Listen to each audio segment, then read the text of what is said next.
On a tous cette idée que l'école, c'est ce qui nous met sur un pied d'égalité. Mais et si c'était tout le contraire? Et si l'école était en fait une machine à reproduire les inégalités?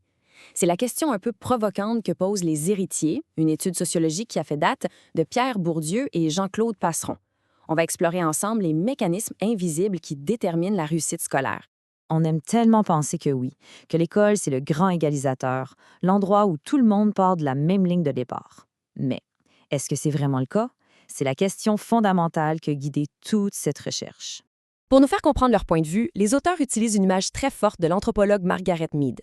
Imaginez un instant que l'éducation ne soit pas une institution ouverte, mais une sorte de société secrète. Et dans cette société, il y a des règles, des codes, mais ils ne sont écrits nulle part. Seules quelques familles d'élite les connaissent et se les transmettent. Bon, alors ici, on entre dans le vif du sujet, le mythe de la méritocratie. On va confronter le bel idéal de l'école pour tous avec la dure réalité des statistiques telles que Bourdieu et Passeron les ont découvertes dans la France des années 60. Et, je vous préviens, les résultats sont assez déconcertants. Regardez bien ce chiffre, c'est brutal. Dans les années 60, le fils d'un cadre supérieur avait 80 fois plus de chances d'entrer à l'université que le fils d'un salarié agricole. Je répète, pas 2 fois, pas 10 fois. 80 fois. C'est le genre de statistique qui change complètement notre vision des choses. Et ce chiffre, il ne sort pas d'un chapeau. Il vient de données comme celle-ci, tirées directement de l'étude. Ce qu'on voit là, ce n'est pas une opinion, c'est la réalité brute découverte par les sociologues. L'accès à l'éducation supérieure n'est pas distribué au hasard, loin de là. Il suit une hiérarchie sociale très, très stricte. Pour que ce soit encore plus clair, à peine 2 des enfants d'ouvriers accédaient à l'université. Par contre, chez les enfants de cadres supérieurs et de professions libérales, on parle de près de 60 Le fossé est immense. Ce n'est pas juste une tendance, c'est une véritable fracture sociale. On pourrait croire qu'une fois la porte de l'université franchie, le plus dur est fait. Mais l'inégalité ne s'arrête pas là. Pour les rares élèves des classes populaires qui réussissent à entrer, un autre mécanisme, beaucoup plus subtil, se met en place. Et ce mécanisme, les auteurs lui donnent un nom, la relégation. L'idée, ce n'est pas juste de savoir si on est accepté ou pas à l'université, c'est aussi de savoir où on atterrit. Le système, discrètement, canalise les étudiants de différentes origines vers des parcours très, très différents.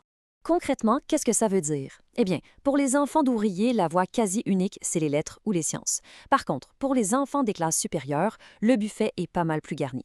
Ils ont accès à un éventail beaucoup plus large, incluant les filières qui mènent au pouvoir et à la richesse, comme le droit et la médecine. Alors, comment expliquer un écart pareil? Les obstacles économiques, l'argent, ça ne suffit pas à tout expliquer. La théorie centrale du livre repose sur un avantage invisible, un capital que les étudiants privilégiés apportent avec eux, souvent sans même s'en rendre compte. Cet avantage, c'est l'héritage culturel. L'idée, c'est que la culture, ce n'est pas quelque chose qu'on apprend seulement à l'école. C'est quelque chose qu'on respire, qu'on absorbe dans son milieu familial depuis l'enfance. Et ce capital-là est tout aussi précieux que le capital économique. Mais ça veut dire quoi concrètement l'héritage culturel? Ça veut dire grandir entouré de livres, aller au théâtre, apprendre à parler et à raisonner d'une manière qui, comme par hasard, correspond exactement à ce que l'école valorise. Ça donne une aisance, une sorte de familiarité avec la culture légitime qui semble toute naturelle, mais qui est en fait un produit de son milieu. Et on arrive maintenant au cœur du problème. Comment est-ce que cet héritage culturel se transforme en succès scolaire? C'est ici qu'on voit que le terrain de jeu est loin, loin d'être équitable.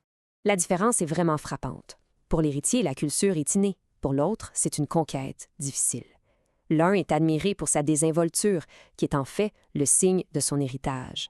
L'autre, qui doit travailler fort pour acquérir cette même culture, est souvent jugé trop scolaire.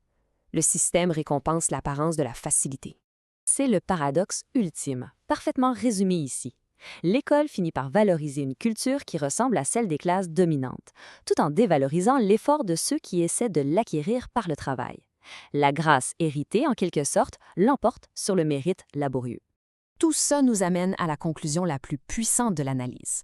Alors, quelle est la fonction ultime du système d'éducation si ce n'est pas simplement d'éduquer?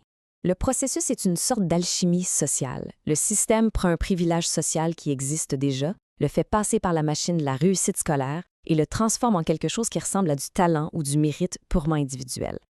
La fonction cachée de tout ça, c'est de reproduire les hiérarchies sociales, mais en leur donnant une apparence de justice. Au final, s'il y a une idée à retenir, c'est celle-ci.